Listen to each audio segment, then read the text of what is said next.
देखिए विद्यार्थियों, class 10th वालों, अब यह हमारा नया टॉपिक शुरू हो रहा है विद्युत ऊर्जा से संबंधित इलेक्ट्रिकल एनर्जी या विद्युत ऊर्जा। तो इसमें हम सबसे पहले बताएंगे आपको विद्युत ऊर्जा के बारे में, इलेक्ट्रिकल एनर्जी के बारे में। ठीक है ना। तो जब किसी परिपथ में या चालक में धारा प्रवाहित करते हैं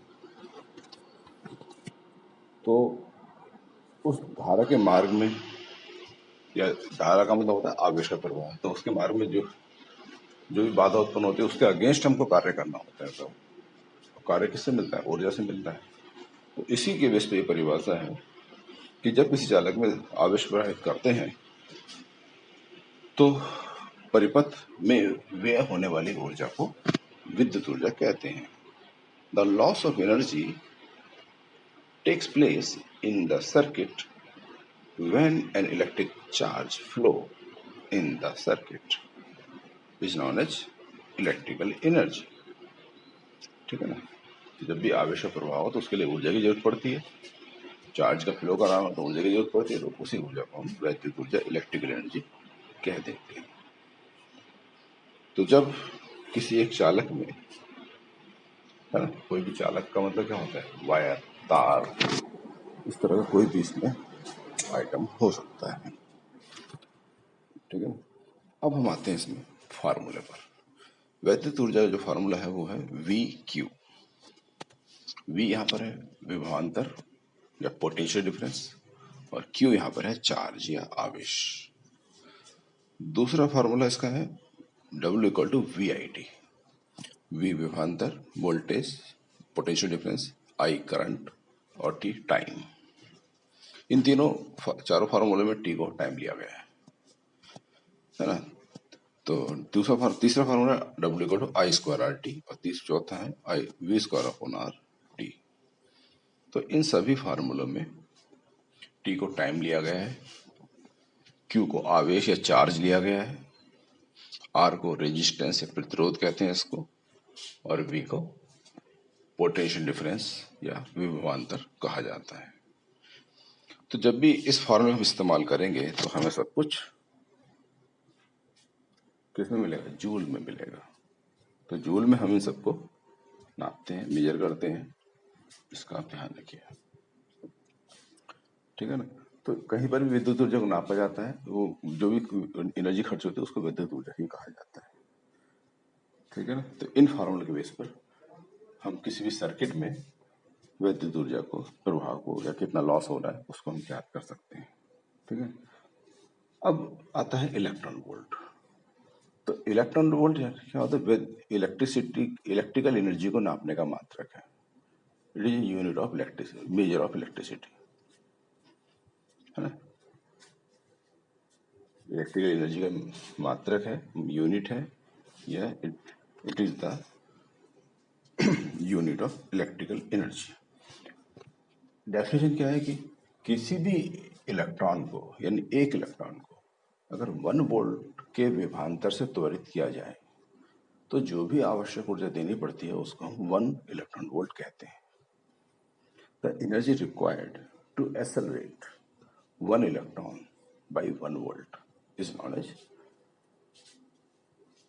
इलेक्ट्रॉन वोल्ट। और 1 इलेक्ट्रॉन का मतलब, इलेक्ट्रॉन वोल्ट का मतलब है 1.6 into 10 to the power minus 19 coulomb joules।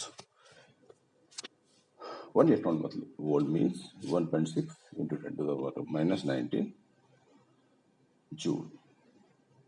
ठीक है। तो जूल होती है वैद्युत ऊर्जा या एनर्जी की यूनिट। तो इस चीज में इसको मेजर करा जाएगा। तो एनर्जी को मेजर करने के कई मात्रक हैं, तो उनमें इलेक्ट्रॉन वोल्ट भी एक मात्रक होता है। ठीक है। आगे देखिए। अब ऊर्जा है, अब उसके बाद ऊष्मा भी आता है। ऊष्मा का मतलब हीट जो होती है उसे ऊष्मा कह देते हैं। ऊर्जा को टच करके नहीं पता सकते, मगर ऊष्मा को टच करके क्या लगेगा? हाथ जल जाएगा, गर्म लगेगी। तो जब भी किसी तार में, परिपथ में, चालक में धारा का प्रवाहित करते हैं तो वो गर्म हो जाता है। ठीक है ना। तो जब वो गर्म हो जाता है तो इसको बोलते हैं विद्युत धारा का ऊष्मीय प्रभाव। When current passes through a wire, it becomes hot. It is known as heating effect of the current. ठीक है ना, हीट का डेवलप होना, जैसे हीटर को ऑन करो तो वो गर्म हो जाता है, तो उसमें हीट डेवलप होती है। तो अगर जितने भी हमारे पास इलेक्ट्रिकल एनर्जी के फार्मूले हैं सबको 4.2 से डिवाइड कर दो तो हमारी हीट मिल जाएगी कैलोरी में। इसको कैलोरी में मेजर करते हैं, कैलोरी भी ले सकते हैं और किलो कैलोरी भी ले सकते हैं। ठीक है ना, तो H इक्वल टू क्या है, वी क्यू अपॉन 4.2 होगा, या H equal to V square upon R T और 4.2 होगा, या H equal to V I T upon 4.2 होगा, H equal to I square R T upon 4.2 होगा। तो ये कुछ फार्मूले हैं, ये वैल्यू की गिवन अगर होती है तो वैल्यू पुट करेंगे फार्मूले में, हम इसका हीट को निकाल सकते हैं। तो V इसमें क्या है, पोटेंशियल डिफरेंस या विभवांतर, I यहाँ पर करंट या धारा है, T यहाँ पर टाइम है, और R को यहाँ पर रेजिस्टेंस या प्रतिरोध कहा जाता है। तो किसी भी सर्किट में वैद्युत ऊष्मा और वैद्युत ऊर्जा दोनों को ज्ञात कर सकते हैं।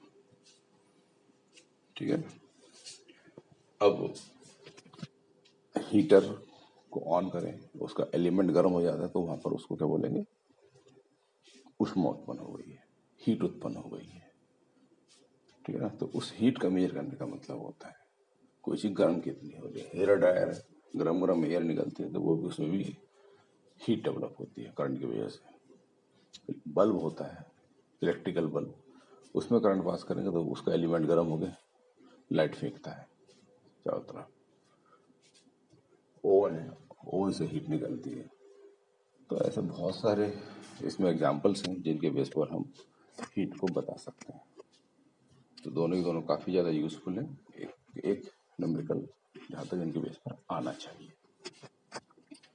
ठीक है, तो वैद्युत ऊर्जा और उसमें वैसे हो तो एक ही चीज़ है, मगर फिर भी फिजिकल रूप से दोनों को थोड़ा सा अंतर इसमें मान देते हैं। जैसे कहा, हमारे बॉडी के अंदर ऊर्जा होती है, हमारे बॉडी का जो टेम्परेचर